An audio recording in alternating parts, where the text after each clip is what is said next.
Halo.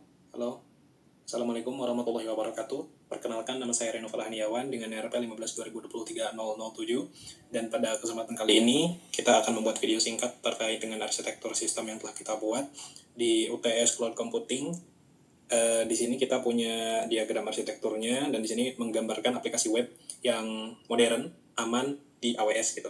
Nah, ini kita kenalnya sebagai 3 tier arsitektur, 3 tier arsitektur atau arsitektur 3 tingkat. Yang pertama ada alur permintaan pengguna. Pengguna tuh nggak mengakses server secara langsung.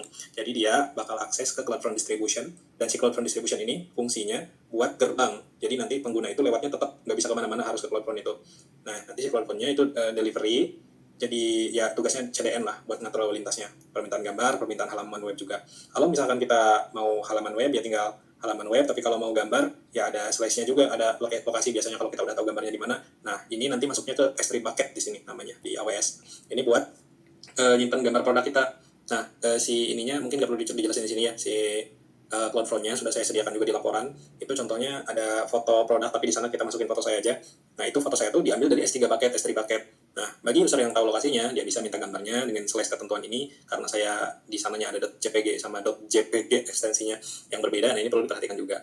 Nah, kalau permintaan halaman web ya langsung aja minta halaman webnya gitu. Itu ditandainya dengan bintang gitu. Itu halaman utama atau halaman dinamis lainnya. Nah, si CloudFront ini, kalau misalkan dia minta halaman web, diteruskannya ke EC2 instance. Nah, di sini ada public subnet, EC2 instance. Lapisan aplikasinya di sini pakai public subnet di dalam VPC atau jaringan private. Kalau yang tadi permintaan gambar itu di S3 bucket. Nah, E2 instance ini server virtual yang nantinya ngejalanin aplikasi web kita. Terus di dalamnya itu ada aplikasi Flash yang berjalan di dalam sebuah kontainer Docker.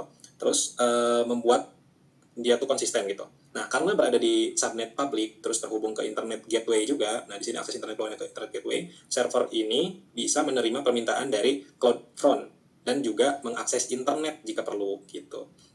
Nah, kalau lapisan data, jadi tadi kan lapisan aplikasi ya, terus ada lapisan data. Lapisan data tuh ada 2 jenis penyimpanan, ada yang ke RDS, ada yang ke S3 bucket. Penyimpanan objek kalau S3 bucket, kalau RDS itu dia database biasanya teks-teks gitu, tapi kalau S3 bucket itu gambar. Nah, kalau S3 itu dia di luar PVC, terus sangat scalable juga.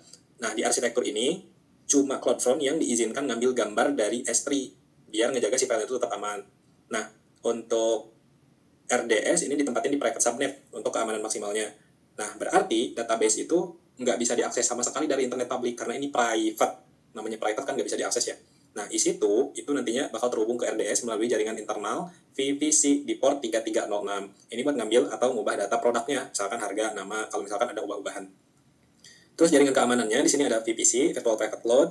Ini khusus AWS, terus ada public versus private juga. Di sini ada public, ada private, public subnet sama private subnet, internet gateway, terus ada juga NAT gateway. Nah, ini ditempatin di public subnet, tapi berfungsi buat memberikan akses internet keluar saja bagi sumber daya di si private subnetnya. Misal, jika database perlu mengunduh pembaruan keamanan, misalkan atau patch, nah ini bisa memungkinkan si database tetap aman dari koneksi masuk yang tidak diinginkan.